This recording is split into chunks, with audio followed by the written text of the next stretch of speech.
This week, we go on an adventure to nowhere. We dive deep into the Mojave, battling the scorching sun, wind, and a few other surprises, as well as doing a little rock crawling in and out of our rigs, while I deal with some mechanical issues that eventually popped up. But before we get into it, please like, comment, and subscribe. This is the Project Nomad. But before we dive into the Mojave, our adventure actually starts just north of Baker. Pulling off to a simple dirt road to air down, we get our first real taste of the history of the area. Old grave sites being touched up by a volunteer, a foundation or two, all within eyesight of the main highway. And leading us is my good friend Chris.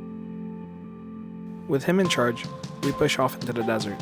As we head to the supposed location of a set of mines, we took in the scenery.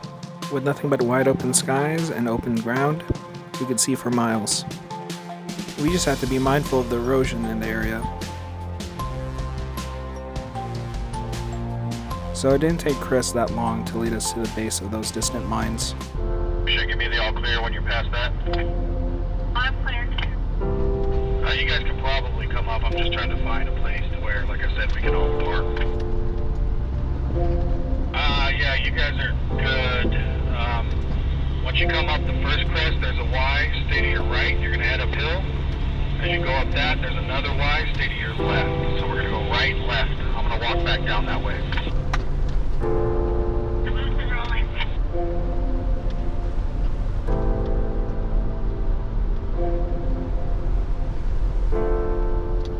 So past the washed out area to the left and then go up to the right? Yeah, so you're going to head uphill at the first Y.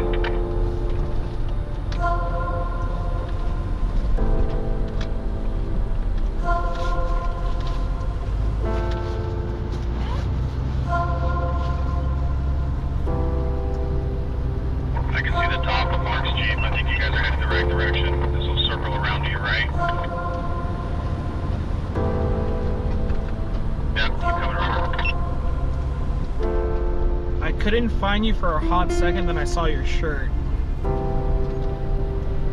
Lucky I'm wearing it. Mark is here. I thought you were just sunburned. Too long before I am. Where's the hat? Oh crap, I forgot it. Alright, I'm going to pull forward a little bit more to give people some more room. We'll have to tuck in pretty close to one another once we get up here. As Chris rolled forward, the convoy was pushing in. We did our best to get situated around this loop that we found, also that leaving this place was a lot easier on us later. Dismounted, we got to exploring. Roaming around this mining camp, we saw old structures and mine shafts, as well as where they dug up the mineral ores, and where some of it ultimately ended up. I think it's maybe borax mining. Like for Boraxo, like they use for that Cleaning? soap, yeah. But yeah, there's lots of mineral, in the other stones. Yeah. But, That's why I'm like, this thing had to be productive to pick up something. but like around Borrego and stuff, they have the borax mines, and they look Exactly like this. Yeah, the tailings. This was the exact same thing that we saw with the actual borax mine down in right by Spooky Cave. Mm-hmm. So it's entirely possible. Doing some research after this trip, I find that this mine and the several that we visited around here are not actually named, but rather their names were either lost to history or were just never named to begin with. But all these mines were also counted in the Greater Silver Lake Mining District, where silver and gold were mined from 1812 to the late 1920s, taking part in the desert mining fever. Leaving the area, we found a detour back to Baker that allowed us to stay on dirt and see parts not normally seen on this trip. But once we crossed into the Mojave, our one goal was to find a campsite before it got dark. However, trying to find one this late and out of the wind was beginning to look doubtful. Until we got lucky. It wasn't until the morning we saw how lucky we were, because between the open ranges and lava rock hills of the central Mojave, we would have gotten battered by the wind out in the open in this area. But we found this beautiful spot. Tucked in between lava rock hills, we found some protection from the wind here. But as day 2 started, our camp woke up and got ready for the day ahead of us. Our plan was to hit the lava tubes and 2 other spots before getting to camp. But of course, the most direct path for us put us on the sides of old volcanoes.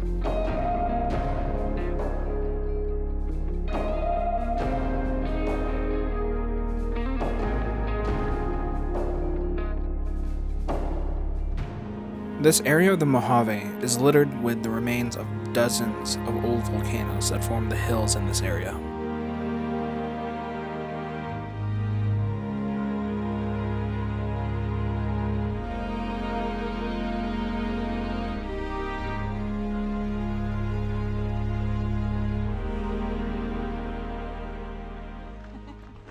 We finally get to our first spot, the lava tubes.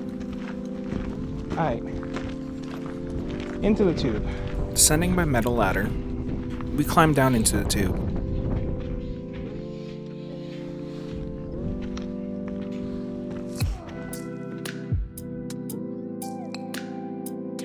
Being careful with the rocks, we head to the main chamber.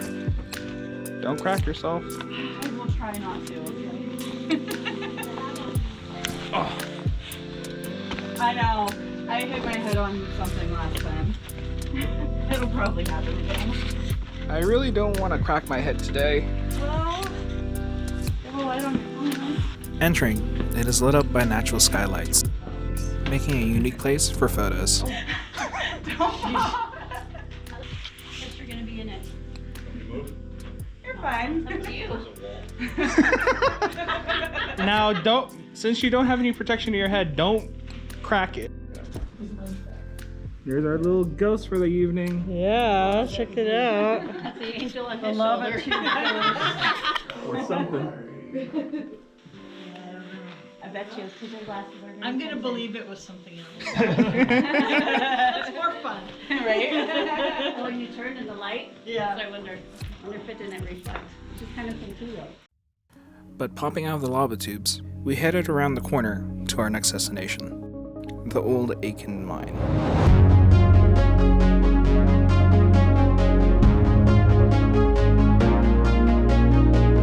Built on top of a cinder cone volcano to harvest lava rocks, the place is covered in loose rocks and old equipment that can be checked out.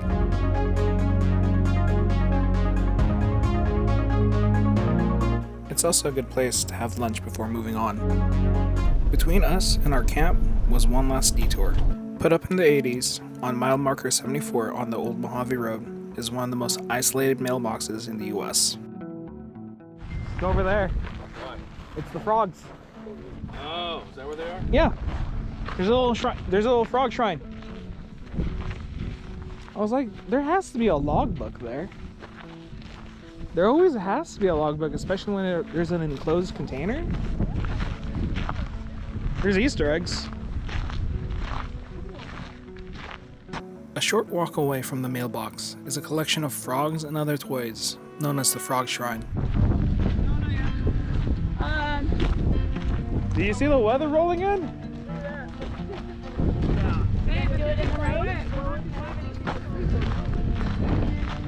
It's about to roll in. I mean, if you really wanna try and outrun it, sure.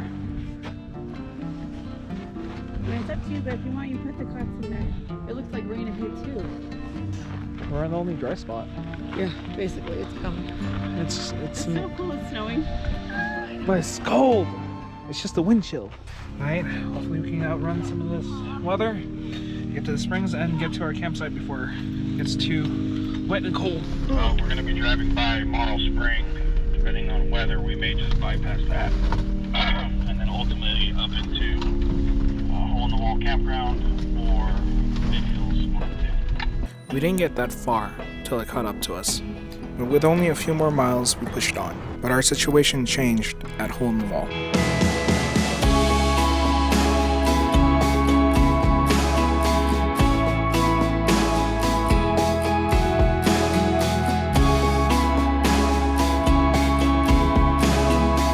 The area had been covered in snow, and the temperature had dropped drastically for us. So Chris made the executive decision to head down to warmer temps at a lower altitude, even if we had to air up to make good time on the way there. Where we found camp was right in the open. Somewhere between the Kelso sand dunes and the train depot, we found our spot. And as per usual with our camp, some of us were packing and loading back up, while the lucky just sat around. But ultimately, our camp finally got moving. We made our way west to hit our final destinations. It was smooth until I heard this. And again.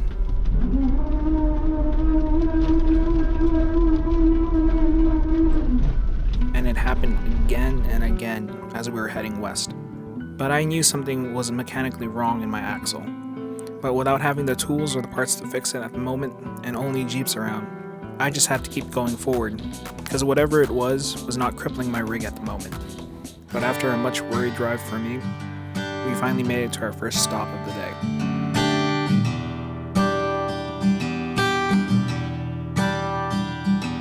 The megaphone.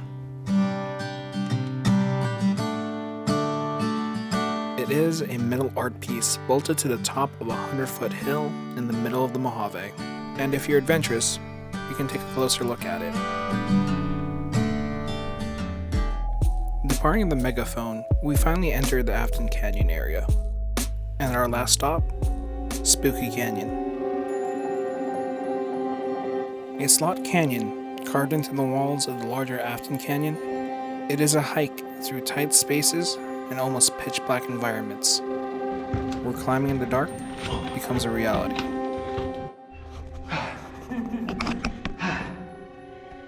I have to hurry up and catch up to y'all. We're waiting. We'll take a breather. So Dean, last time we were here, said it's just a plateau. Yeah, the rest is pretty much vertical. It looks like, anyways. I mean, I'll go until I can't go. That looks like it's got steps. Yeah, about the last part. Well, we'll get up to there and then reassess. I'm going. Go for it.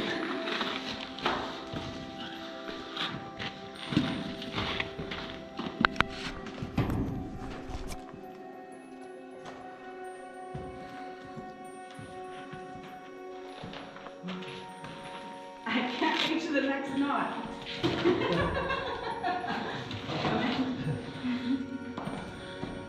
There you go. There you go. Come on, show them what you got. 5 foot all the way. Don't tell me to go all the way, I will. Go for it. I believe in you. Someone tells me I can't, I'm like, I'm fucking doing it. You can't make it, short stuff. Your coach was right about you. Your height was always a factor.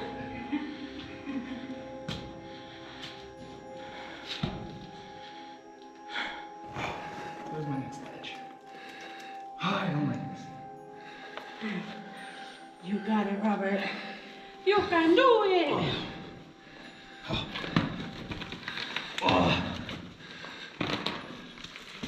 Yeah. Okay, we're here. Now let's reassess, right? Now, we did get to the top, but I think I'll keep what's up there a secret, so you can go there for yourself and find out. After Spooky Canyon, we headed to our last campsite, making this the last leg of this trip.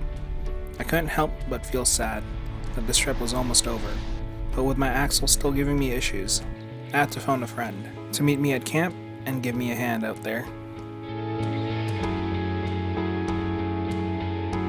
Robert of Wonder Off-Road came to save me. So, when you're working on Toyota, you need to have the proper attire. Proper Toyota uniform is required.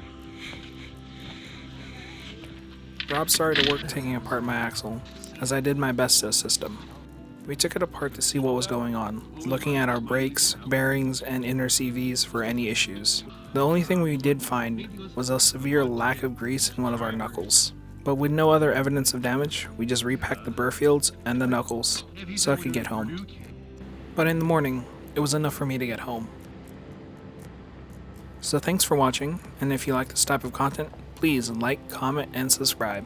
This has been the Project Nomad.